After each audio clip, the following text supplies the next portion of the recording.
Hey guys, welcome back to my YouTube channel. Thank you for tuning in. My name is Rishongile Malomani, and today I have a special guest with me here. Very special guest. He is a film producer. He is a born-again Christian. He is a UCT graduate, and he is a traveler. He is a YouTuber. He's everything, guys. So today he's going to tell us about his story, his career, and how he got to where he is today. I'm super excited to hear his story because personally, I feel it was a very courageous story, and it is a story that I feel so many young people need to hear because it's a story of passion as well, following your heart, basically. So yeah, let's get right into it. The pressure. Okay. Let's do this. Okay, so Sello, tell us about yourself. So hey everybody, my name is Evidence Magaga. I am 20. I'm turning 28 in a couple of days' time, and I am, what else? You are a YouTuber. You're a film and media. I'm a YouTuber, content creator. I'm a filmmaker. Come from Limpopo, Blood the River. For those who know Blood the River, the way they slaughter people, there's like a river full of blood just flowing because people are murdered every day. I'm kidding. Yeah, that's a little bit about me. Where did you go to school? I went to a public school called Mlaudzi Secondary School. So you went to Mlaudzi High School? I actually did primary school in Mpumalanga. So I grew up both in Mpumalanga and in Limpopo, and I did primary school in Mpumalanga and I did high school in Mlaudzi in Limpopo. Awesome. Yeah. So what subjects did you choose in metric? Not in metric, in grade 10, sorry. Yeah, I chose science, like geography, mathematics, maths, physical sciences, all that, and life sciences. Shit, how do you still remember all that? Because I love school like that. I completely forgot.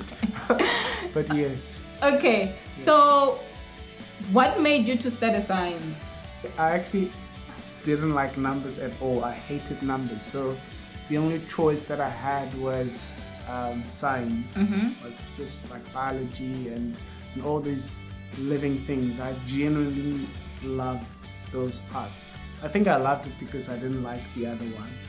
Okay. Yeah. Okay. So guys, I have my phone here, right? Just so that we keep this conversation in a sequential way and we don't go all around. So I have my questions onto the phone. So if I look into my phone, you know that's what's happening. So you went to UCT, right? Yes. What were you going to study at UCT? Why UCT? Yeah, well, why UCT? Is that even should that be a question? It is. I mean, you why are from. Why not UCT? It's far. Well, UCT is like one of the top universities in South Africa, let alone in Africa actually. Yeah. So obviously it had to be a choice. But besides that, I think I wanted to be as far away from home as possible, to be honest. So I came to UCT to study biochemistry and microbiology, and yeah. Okay, so coming to UCT to study biochemistry and microbiology, right? All the way from Limpopo, I'm sure everyone was like cheering for you. You're doing the thing. Yeah. You're gonna be a scientist. It's a big thing. So you get to UCT. How did you transition now from doing microbiology and biochemistry to now film and media? Like, how did that come about? Yeah, that's a really tough question. But yeah, so when I got to UCT, I joined a society, UCT SCF, the Student Christian Organization, and I think one of the nights they had this presentation thing where different departments in the society had to invite people to serve, and there were like archers, evangelism, all those things, and obviously the arts team did a presentation, and they did like acting, and their presentation was actually out of the ordinary, so they did a really remarkable presentation, and I actually loved that their whole acting, their whole skill. I was like, oh my gosh, that was actually really brilliant. So I joined them just because I was impressed by what they did, you know. I'm not a preacher, I'm not a person who would stand by the door and wait for somebody to answer the you know, sorry to ushers, but I'm not that kind of a person. I mean, it's for the Lord, I know, but I genuinely liked the idea of, you know, just acting. I thought it was actually really cool to be somebody else. So I joined the society, and then throughout the year I was like, you know what, this is exactly what I need to do, because I genuinely enjoyed it. I disliked what I was doing while I was studying. Like, at what point did you realize that? Because remember, you loved biology in high school. Yeah. So now you're going to do exactly what you loved in university, and now you're disliking it. Like, what changed? No, I think it's the new knowledge. You know, when you get to UCT, when you back there in Limpopo, you don't know much. You know, you only know what you were given. But then when you come to a new city, you're like, ooh, okay, there's this and that. And then that's when my eyes actually opened to learn that there's actually more than biochemistry. There's more than, you know, because I actually wanted to be an astronaut because I was obsessed with the moon and the stars, and I wanted to do that in like grade 9. But obviously, you know, I had to be realistic as time goes on. But you know, but that changed because of the new information, because UCT is huge, Cape Town is huge, and the lifestyle is completely different. So different from what I've been exposed to back home. So I'm actually glad that I got to do that. Well, I got to experience that. But yeah. So when you got into the arts team, right? Had you already made up your mind that microbiology is not what you want? No, it wasn't even actually like that. Because remember, it was like the first couple of months. I think it was February or March. Because I think all week is like mid-February, and you're still like trying to figure things out. So I didn't necessarily dislike microbiology. Actually, it was something that I actually wanted to do because I was into like bacteria and these whole things. I was like, oh my gosh, this is quite interesting. So I didn't necessarily like it at that time when I joined SEF. I was just curious, you know. And then it just turned out that I actually liked the other one more than the other one. And the more I was actually enjoying the other one, it was the more I was disliking microbiology. Which was your status thing. Exactly. And that's when you made the decision to change courses. Yes. So, okay. So now I want to ask, how did you finance your first year? Remember, now you did first year microbiology and biochemistry. Yeah. Now changing over to film and production. Like, did that affect like your finances in terms of who was funding you when you changed over? Were they still willing to fund you? Yeah, you see, that's the biggest thing as well. That's a good question. I think that's really big because people are scared to change their courses because they will lose the funding or they'll lose the financial support. But for me, my journey was that actually when I came, because I was like really clever, I was like the top performing student from. Yes. Hey guys, exactly. In Limpopo they used to call me Craig. I was Craig. So I passed exceptionally well from matric. So they gave me a scholarship. Like I think it was a department. I forgot what it's called, but it was like a department scholarship, and I got an NSFAS as well. So it was like the combination of the two in my first year. And then in my second year, I think my NSFAS. These things, guys. I don't know how you still remember them. I love school, honestly. My channel is about school. Oh, I'm vlogging. So yeah. Yeah, so the following year, NSFAS, I had to reapply, obviously, and the details are a little bit sketchy, so I can't remember exactly what I said in the application, but I just had to reapply, to a different faculty. But I also think NSFAS, for those who don't know what NSFAS is, it's like a government loan. But then 40%, if you pass all your courses, 40% of it is transferred into a bursary. That was when I was still a student, guys. I don't know about now. Yeah. When I completed in 2016, so probably things have changed. But 40% of your loan was converted into a bursary, which the 60% you had to pay back, right? Okay, so but then from what I know about NSFAS, it doesn't really give you a hassle when you change it because it's a loan. Exactly. Yeah. Yes, for me, I was actually terrified because I was like, oh my gosh, I didn't pass that well. Am I gonna get the funding? But after I actually got accepted on the other side, I think that's when they approved the funding. They actually approved the year before. I actually can't remember. Like I said, the details are a little bit sketchy, but I didn't have any hassles from changing courses. You mentioned before this about your teachers who were funding you. Yes. Okay. So here's the story, guys. So initially,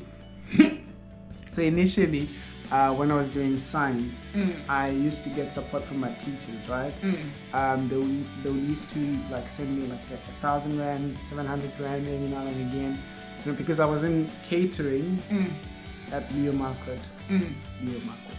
I wasn't getting any stipend or anything like that, so I had to get money from somewhere. So the teachers would, because they saw that I passed really well and they were supporting me in order to turn me into this machine or this golden boy, So, but then after I've changed my courses, the support relinquished. And that did not scare you? It didn't make you feel like, maybe I should stay inside? No. I mean, the thing is, I remember, this will never leave my mind. So because I don't know if I told you, but I didn't actually, when I changed, I didn't change my courses to be a filmmaker. I changed to be an actor. The whole filmmaking thing came in later.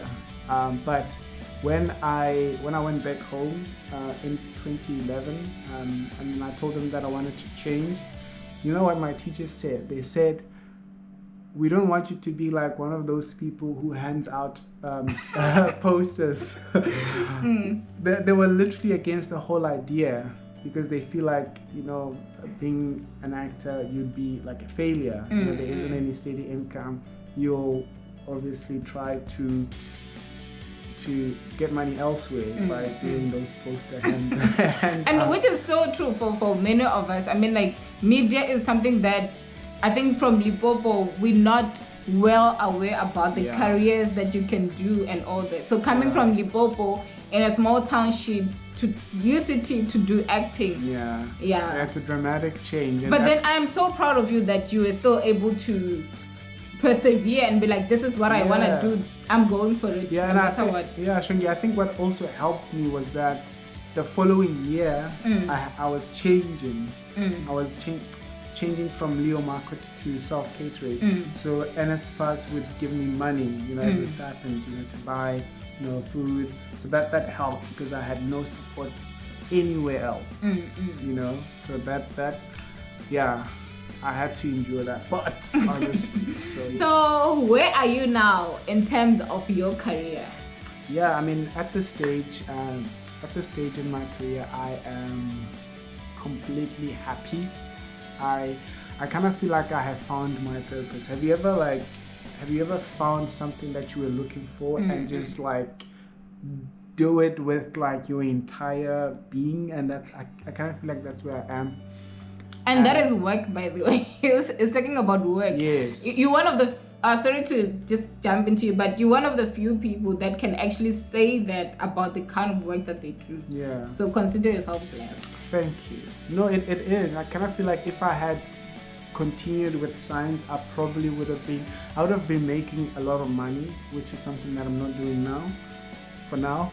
I'm not so sure about that. I am really not so sure about that, guys. Really? Yeah. Oh yeah, because you're I'm a a scientist. microbiologist. I did medical science. Medical science. Yeah, and I'm not making that much money. Mina, I probably wouldn't be making a lot of money, but I'm just hopeful. But I'm happy where I am, and I'm working for a film production company, and yeah, with the position that I currently have, I kind of feel like I am at a point where I can be able to decide what kind of stories I want to tell. And that's exactly what I want to do, to tell stories, to change lives. I don't know how I would have changed lives when I was doing that. I would have probably, but you would have probably discovered a cure for probably I would COVID, have, you know. You'll never know. So but there are no regrets. I'm happy where I am, and yeah. And also to mention, guys, I don't know if I mentioned it in the beginning, Sello is actually a shareholder of the company that he works for. And yes, I don't understand why he's talking about money, because I see money when I see it. Anyways, in conclusion, Sello, thank you so much for joining us. What would you advise somebody who is from Limpopo, not getting support from parents, from teachers, like how your teachers dropped you after you decided to change degrees? What would you advise them if they are currently studying something that they're not passionate about? Yeah, that's a question for the century, actually. But for me, drawing from my own personal experiences, I would say, it's okay to be selfish. It's okay to choose yourself and to choose what your heart is beating for. So that's fine. Do that. Because by you're not helping anybody by being miserable, by crying yourself to sleep because you're hating what you're doing. You're not helping anybody. Even the people that you think you're doing whatever you're doing for, you're not doing that for them. So it's a misery. So I would say rather opt to take a very, very, very bold decision to change and to I know it's cliched and I know it's overstated, but do what you love. I know somebody just wants to vomit by just hearing that. I know, but it's the hardest and perfect truth out there. Just do it. It's okay to choose yourself, to choose what you want to do. And at the end of the day, you are the one who's enduring, you're the one who is fighting, you're the one who is having sleepless nights. So you'd rather do that with something that you actually enjoy. So go out there. I just want to complete this with something I had Somizi said, right? I was listening to Metro the other time, and they were talking about retirement, and they were talking about at what age would they like to retire. And Somizi said that he doesn't think he's going to retire because he talked about retirement with his mom, of course, bless his soul. And she said that how do you retire from yourself? So if you're really passionate, if what you're doing is part of you, there's no way you're going to retire. And that is the most beautiful life that you can ever live. And I think a lot of people, when they talk about retirement, they basically, that's why people are saying, I want to retire. That's why people retire at like 30 or 35. So I think what they actually mean is they're retiring from the sort of the work that they actually enjoy, they don't enjoy doing. So from them retiring from that, they basically are venturing into something that they love, which for me is like, why don't you just do that until from you're the beginning? Like what you just said. So guys, I hope that really helps. Thank you so much, Sello Magaga. Evidence. Yes, with the evidence. Thank you so much for joining us today. I'm sure we're going to have you back sometime to tell you more. So guys, if you have any questions that you'd like to ask him, please type down below. And and also, if you've learned something, whatever that you've loved, anything that has touched you, just write it down below. I'd love to hear your thoughts I think both of us would like to hear your thoughts. Yes. And also, like I said, Sello has 2, not even 1, 2 YouTube channels, and he's done a show called This Is How, right? Which is a very, very successful show that he did where, please tell us about it actually. Yeah, This Is How. Oh my gosh, there's actually season 2 that's coming. So This Is How was actually quite a passionate project of mine. Supported by the Department of Arts and Culture. I don't know why Shongi is hijacking me like this, but yeah, it was just a web series, about COVID-19 and the art industry, and yeah, you guys should just check it out. Yeah, where should they check it out? You will share the link in the description. Yeah. So you guys can check it out on my channel. This video was not to promote my channel, really. Well, it's not about, but then I think it's also relevant for you have done so much, right? Like it's also about your career. And you've done so much in your career, and that is one of your babies that you're really proud of. The production is beautiful. I'll leave the link on the description, and you guys can watch it if you're interested, and follow him on his YouTube channel. The other one, he talks about his travel adventures and all that. I think you're also going to enjoy it. So yeah, guys, that's it from me, and that's it from us today. And thank you so much for joining us. If you really like this video, just give us the thumbs up, and don't forget to subscribe, guys. Please subscribe. Yeah, we're on 80-something subscribers now. Let's reach 100. Let's reach 100. Thank you so much, guys. Bye.